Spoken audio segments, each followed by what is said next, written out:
राधे राधे जी। मैं आप सबको कलंक निवारक सैमंतक मणि चोरी कथा का भाग 2 57वां अध्याय सुनाने जा रही हूँ। श्री सुखदेव जी कहते हैं कि श्री कृष्ण को जब पता चला कि लाक्षागृह में आग लग गई है तो उनको तो पता ही था कि पांडवों का कोई बाल भी बांका नहीं कर सकता है, मगर फिर भी वे बलराम जी को साथ लेकर हस्तिनापुर गए और अपनी संवेदना सहानुभूति वहाँ पर प्रकट की।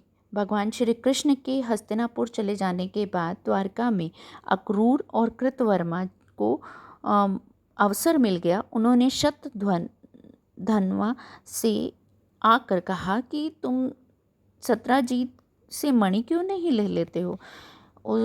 उसने तो अपनी कन्या का विवाह हमसे करने का वचन दिया था, परंतु उसने निभाया नहीं है, इसलिए उसने हमारा तिरस्कार किया है।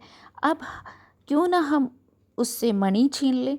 जैसे उसका भाई प्रसेन यमपुरी चला गया है, उसको भी वैसे ही यमपुरी भेज देते हैं। शतधन्वा तो वैसे ही पापी स्वभाव का था और उसके सर पर मृत्यु नाच रही थी, और उन्होंने ब्राह्मणों उनके बहकावे में आकर सोए हुए सत्राजीत को का वध कर दिया शतधन्वा ने।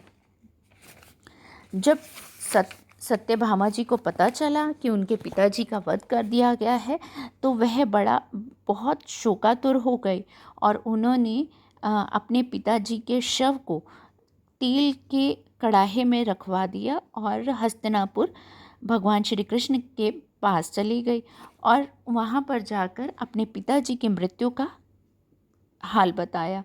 तब भगवान श्री कृष्ण तथा बलराम जी मनुष्य की जैसी लीला करते हुए आंखों में आंसू भरकर द्वारका वापस आ गए। शतधन्वा को जब यह पता चला कि अब तो भगवान श्री कृष्ण मुझे मारने का उद्योग कर रहे हैं, तो वह कृतवर्मा जी के पास गया।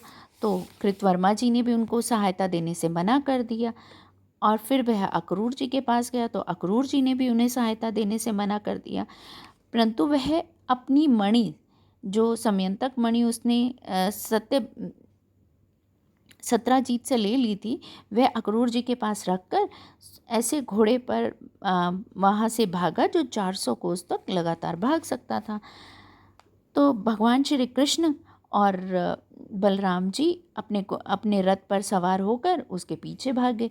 मिथिलापुरी के पास जाकर शतधन्वा का घोड़ा गिर गया और भगवान श्री कृष्ण भी उसके पीछे भाग रहे थे, और तब शतधन्वा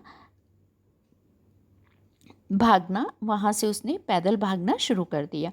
तो भगवान श्री कृष्ण ने भी उसके पीछे भागना शुरू कर दिया और उसका अपने चक्र से वध कर दिया। भगवान श्री कृष्ण ने उसके कपड़ों को टटोला और वहाँ से मणि को खोजना शुरू किया, परंतु भगवान श्री कृष्ण को वहाँ मणि नहीं मिली। तो वह वहाँ से वापस आए और बलराम जी मगर वहाँ मिथिलापुरी में रुक गए, क्योंकि मिथिलापुरी के राजा बलराम जी के अच्छे मित्र थे। भगवान श्री कृष्ण मिथिलापुरी से वापस आने के बाद उन्होंने अपने पुत्र बंधु बांधवों के साथ सत्राजीत जी का पिंडदान कर्म आदि किया। अक्रूर, उनको भगवान श्री कृष्ण को यह पता चल गया था कि अक्रूर जी ने शतधन्वा को उकसाया था सत्राजीत जी का वध करने के लिए।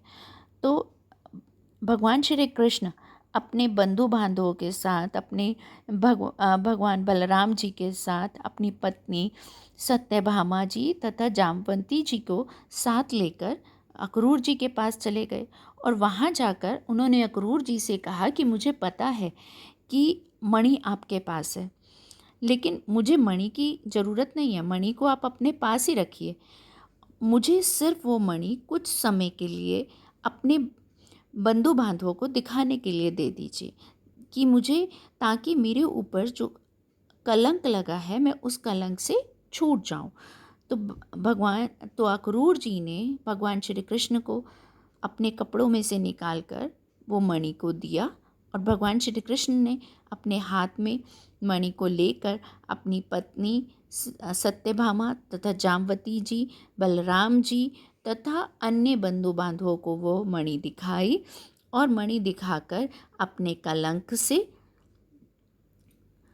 जो उनके ऊपर लगा हुआ था उससे मुक्ति। भगवान की ये कथा सुनने पर हम पर भी जो भी कलंक या पाप लगे हैं उन सब से हमें मुक्ति मिलती है। अगर ये आपको मेरी ये कथा अच्छी लगी हो तो please like, share and subscribe my channel. Radhe Radhe ji.